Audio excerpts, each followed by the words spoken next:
sa akin, accurate talaga pag ang bilyonaryo pagdating sa data.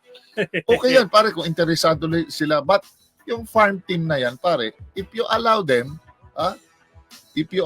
na magmukhang ang actions mo is para kang farm team na pina-finance ka lang ng other teams, you receive any favors, you receive any assistance, you receive any aid coming from other teams or financial consideration, magmumukha ka talagang farm team. Bakit ka mo?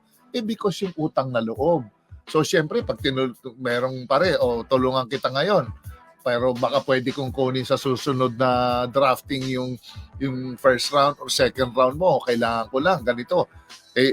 Baka mamaya maging habit mo na every time may drafting, namimigay ka ng player. Tapos lagi in the losing end ka, imbis na mabuo ka,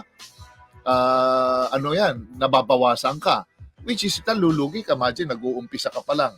Alam mo, walang pinagkaiba sa politika to itong pagbuo ng team sa PBA Ang pagbuo ng team, it's more on addition. Ganon din sa politika, it's more on addition. Mas marami kang sa'yo, interesado, mas maraming mahuhusay na player, mas better. Yun ang kailangan mo para ka makabuo ng team Yung mga hindi mo kailangan, i-release mo. Yung mga kailangan mo, i-keep mo. Yun ang pinaka normally ang ginagawa ng mga teams and coaches diyan. At saka syempre, if you will ask me kung pwede akong bumili ng bagong team, bibili na lang ako ng bagong team. Bakit ka mo? Para clean slate. Bubuuin ko yung team, tapos hindi ko obligasyon kunin yung mga existing na malalaking amount na players. Correct. At saka ang question, baka naman, dahil mabibili ko na itong team na to, baka naman ibenta na rin bago ko kunin, baka na-i-trade na rin yung mga players na mahuhusay. So may mga ganun na scenario At mas siguro baka mas cheaper or something. And ilan po pwedeng mga mangyari diyan pagka nakakuha ka ng bagong team.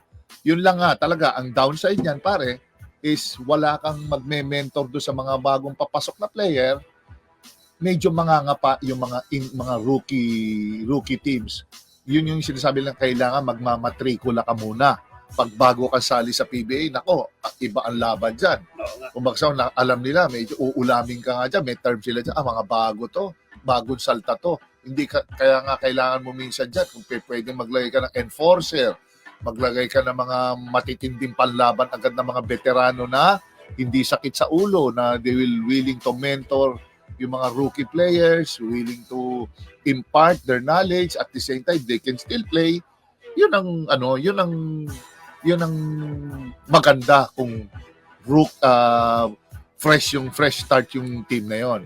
Pero kung kukuha ka naman ng existing na ball club, nako, yan na medyo very challenging, pare, kasi minsan mga 3-year, 5-year ang contract ng players, kukunin mo, tapos may edad na, tapos mapupunta sa yung problema, paano mo i-release yan, hahanapan mo ng ka-trade.